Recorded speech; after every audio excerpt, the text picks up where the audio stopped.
Hey everyone, this is Meide with Keller Williams Chattahoochee North. This is Mondays with Matt, and this is part 2 of my series about how to win multi-offer situations.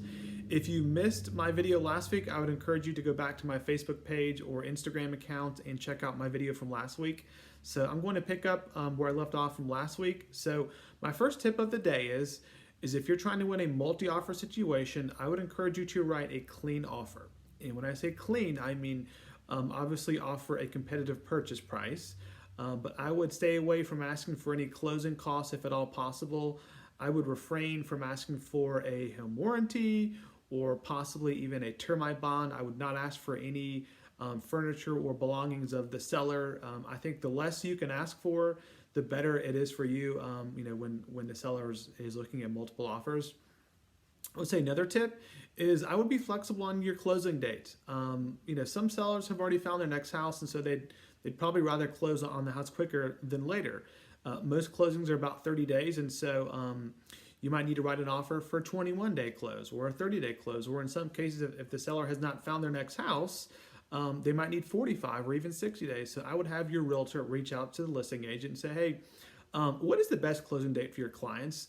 Do they need any flexibility? And if they do, I would make it very clear to the listing agent that, hey, we can write an offer, we'll put a closing date, and if your clients need some more time, we're happy to do an amendment down the road to extend closing if that would help out the seller. And so I think a lot of sellers in this market, because of the lack of inventory, will really appreciate your flexibility on the closing date.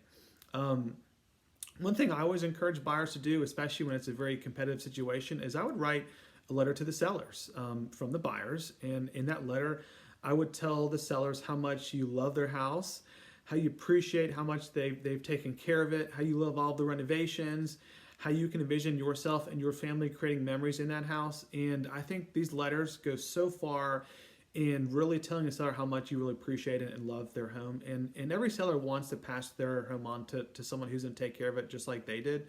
So I think that's another great idea. One thing you can do that kind of positions your offer over others is you can use an escalation clause. And it's something that you put in the special stipulations of the contract. And essentially the way it works is you write an offer, and in the escalation clause, you state that you're willing to beat any other higher net offers over yours by X amount. So you can say, hey, we'll beat the next highest offer over $500 or $1,000.